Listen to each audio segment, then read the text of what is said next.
आपका स्वागत है चैनल सुमिरन में। आज हमारे पढ़ने का विषय है रचना के आधार पर शब्द के भेद। हाँ, तो आज हमारे पढ़ने का विषय है रचना के आधार पर शब्द भेद। रचना के आधार पर शब्दों के 3 भेद होते हैं, रूढ़, यौगिक और योग रूढ़। ठीक है, अब सबसे पहले आते हैं रूढ़ पर। जिन शब्दों के टुकड़े या खंड करने पर उन खंडों का कोई अर्थ नहीं निकलता, वे एक तो बात हो गई कि जिस शब्द के हम टुकड़े करते हैं उसके 2 अलग अलग टुकड़ों का कोई अलग अर्थ नहीं निकलता।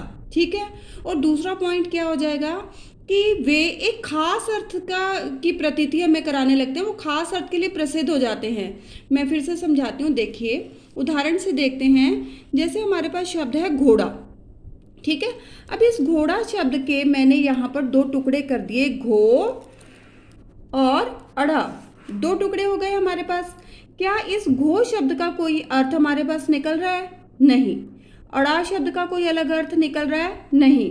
तो इसका रूढ़ शब्द का सबसे पहला पॉइंट यही है कि जिस शब्द के 2 अलग अलग टुकड़े करने पर उनका अलग अलग कोई अर्थ नहीं निकलता, वे रूढ़ शब्द कहलाते हैं। ठीक है, एक तो ये पॉइंट है। दूसरे पॉइंट में हमने बताना है कि और वे जो ये घोड़ा शब्द है वो किसी खास अर्थ के लिए प्रसिद्ध हो जाता है, मतलब किसी एक अर्थ का हमें बोध करवाएगा ये दोनों जब मिल जाएंगे। ठीक है, जैसे कि घोड़ा शब्द को कहते ही एक जानवर की पिक्चर हमारे दिमाग में उभर जाती है कि घोड़ा कौन सा जानवर है। ठीक है, फिर से समझते हैं एक और उदाहरण से। मान लो हमारे पास शब्द है लता। अब लता शब्द के हमने 2 टुकड़े कर दिए, ल जमा त। अब देखिए ल और त का कोई अलग अलग अर्थ हमारे पास नहीं निकल रहा। ठीक है, और दूसरी बात यह है कि लता शब्द एक खास अर्थ के लिए प्रसिद्ध हो गया है। लता कहते ही जो बेलें डालियाँ होती हैं उनकी पिक्चर हमारे दिमाग में उभर जाती है। फिर से देखते हैं रूढ़ शब्द क्या होते हैं। वे शब्द जिनके टुकड़े या खंड करने पर उन खंडों का कोई अलग अलग अर्थ नहीं निकलता और वे शब्द एक किसी खास अर्थ के लिए प्रसिद्ध हो जाते हैं, उन्हें रूढ़ शब्द कहते हैं।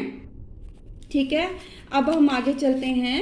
यौगिक शब्द किसे कहते हैं? ठीक है, अब देखिए पहले तो इसके शब्द को अर्थ ही समझ लेना जरूरी होगा। योग का मतलब होता है जोड़ देना। ठीक है, योग का क्या मतलब है? जोड़ देना। ठीक है, यौगिक। अब इसमें क्या हो गया, जिन शब्दों के खंड या टुकड़े करने पर खंडित शब्दों के भी अर्थ निकलते हैं, उन्हें यौगिक शब्द कहते हैं। ठीक है, यौगिक शब्द में 2 शब्द जिनके लगभग जो सार्थक शब्द हैं वे जुड़े रहेंगे। योग है, उनका योग हो गया है, वे आपस में जुड़ गए हैं। फिर से देखिए, जिन शब्दों के खंड या टुकड़े करने पर खंडित शब्दों के भी अर्थ निकलते हैं, उन्हें यौगिक शब्द कहते हैं। और ये शब्द एक से अधिक शब्दों के मेल से बनते हैं। अब उदाहरण के द्वारा समझते हैं। मैंने लिया है विद्यालय शब्द। ठीक है, अब विद्या जमा आलय, इसके मैंने 2 टुकड़े कर दिए हैं, विद्या और आलय। अब देखिए इस विद्या का मतलब निकल रहा है कि शिक्षा, और आलय का मतलब निकल रहा है गृही, घर। ठीक है, और इसका पूरे का मतलब निकल गया विद्यालय यानी विद्या का घर। यानी कि यौगिक शब्द में 2 शब्द जुड़े रहते हैं, 2 शब्दों के मेल से बनता है और एक अर्थ की प्रतीति करवाता है। ठीक है, तो इसमें 2 शब्दों का मेल होगा और दोनों खंडों के अलग अलग अर्थ निकल रहे होंगे। एक और उदाहरण हम ले लेते हैं। राष्ट्रपिता, राष्ट्र का मतलब देश हो गया, पिता का मतलब तात या पालने वाला।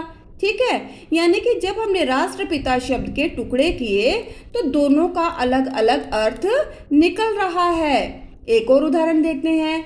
घुड़सवार, इस शब्द के मैंने 2 टुकड़े किए, घुड़ जमा सवार। घुड़ का मतलब घोड़ा और सवार का मतलब उस पर सवारी करने वाला व्यक्ति।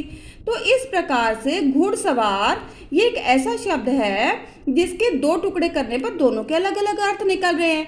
तो 2 सार्थक शब्दों को जोड़कर बना है, तो यह हो जाएगा यौगिक शब्द। अब रसोई घर, एक और उदाहरण देख लेते हैं। रसोई जमा घर, आप सभी जानते हैं रसोई का अलग अर्थ है, घर का अलग अर्थ है। इस प्रकार दो शब्द जब जुड़कर एक शब्द बनाते हैं उसको हम कहते हैं यौगिक शब्द। ठीक है, जिन शब्दों के खंड या टुकड़े करने पर खंडित शब्दों के अलग अलग अर्थ निकलते हैं उन्हें कहते हैं यौगिक शब्द। ठीक है, अब आगे चलते हैं। हमारे पास तीसरा भेद है योग रूढ़। आपके समझने के लिए जरूरी है, देखिए इसमें योग भी आ गया, इसमें रूढ़ भी आ गया। योग रूढ़ शब्द रूढ़ और यौगिक दोनों के मेल से बना है। ठीक है, क्योंकि इसमें योग भी है और रूढ़ भी है। ठीक है, अब देखते हैं कैसे दोनों का योग इसमें हुआ है।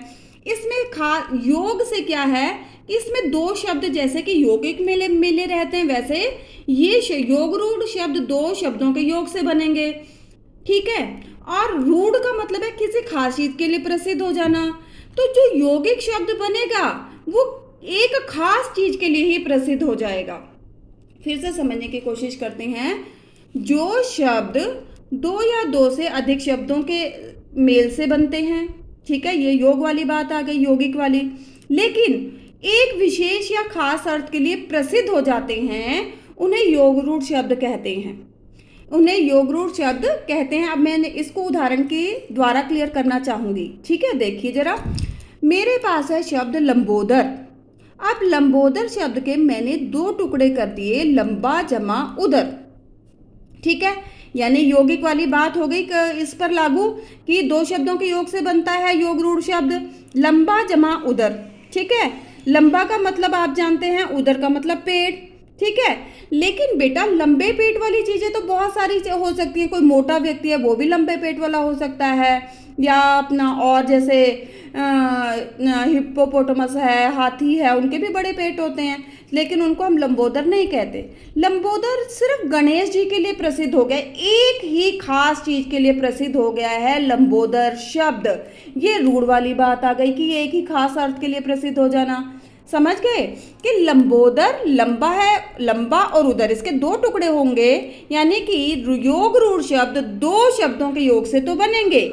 दूसरा पॉइंट ये रहेगा कि वे एक ही खास चीज के लिए प्रसिद्ध हो जाएंगे। जैसे कि लंबोदर शब्द गणेश जी के लिए ही प्रसिद्ध है, गणेश जी को ही लंबोदर किया जाता है, अन्य किसी भी लंबे पेट वाली चीज को हम लंबोदर नहीं कहेंगे। हम इसे एक और उदाहरण द्वारा समझते हैं। हाँ जी, अब हमारे पास उदाहरण है चार पाई।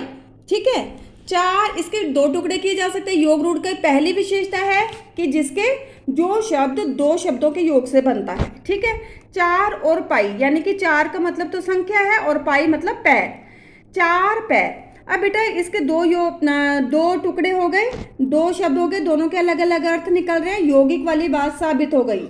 अब दूसरी है कि चारपाई शब्द एक खास अर्थ के लिए प्रसिद्ध हो गया है, जो है चारपाई यानी कि पलंग। जो बिछाने वाली मंजी होती है, आप सब जानते होंगे उसको ही चारपाई कहा जाता है। आप सोचिए, दिमाग लगाइए कि चार पैरों वाली तो कुर्सी भी होती है, चार पैरों वाला तो मेज भी होता है, क्या हम उनको चारपाई कहते हैं? नहीं कहते। चारपाई शब्द एक खास अर्थ के लिए प्रसिद्ध हो गया है, चारपाई वो मंजी या पलंग के लिए। ठीक है, तो इसकी डेफिनेशन क्या हो जाएगी? योग रूढ़ शब्द कौन से होते हैं? जो दो या दो से अधिक शब्दों के योग से बनते हैं लेकिन एक ही खास अर्थ के लिए प्रसिद्ध हो जाते हैं, उन्हें योग रूढ़ शब्द कहते हैं। हम एक और उदाहरण से समझते हैं। अब देखिए, पंकज शब्द है, पंकज के मैंने दो टुकड़े कर दिए, पंक जमा ज। पंक का मतलब हो गया कीचड़ और ज का मतलब है उत्पन्न होने वाला। ठीक है, यानी कि यौगिक वाली बात साबित हो गई कि जो शब्द दो या दो से अधिक टुकड़ों से बनता है, जिसके खंड किए जा सकते हैं। ठीक है, और रूढ़ वाली बात आ गई जो एक ही खास अर्थ के लिए प्रसिद्ध हो गया है। अब बेटा कीचड़ में तो बहुत सारी चीजें उगती है, कमल तो है ही, पंकज का मतलब तो कमल के लिए प्रसिद्ध हो गया है।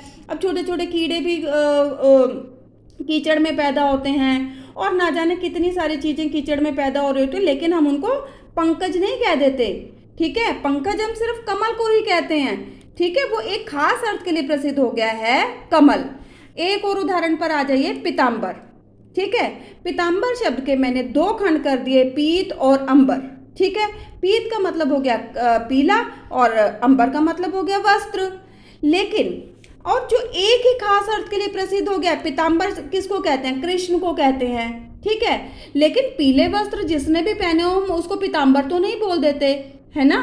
तो जो भी व्यक्ति पीले वस्त्र पहन के आ रहा है उसको हम पीताम्बर नहीं बोलते। तो पीले वस्त्र पहनने वाला पीत और अंबर यानी पीले वस्त्र। तो पीताम्बर शब्द कृष्ण के लिए ही प्रसिद्ध हो गया है। इस प्रकार से योग रूढ़ की परिभाषा होगी वे शब्द जिनके अलग अलग खंड किए जा सकते हैं, जिसके खंडों के अलग अर्थ निकलते हैं, लेकिन जो शब्द किसी एक ही खास अर्थ के लिए प्रसिद्ध हो जाता है उन्हें कहते हैं योग रूढ़ शब्द।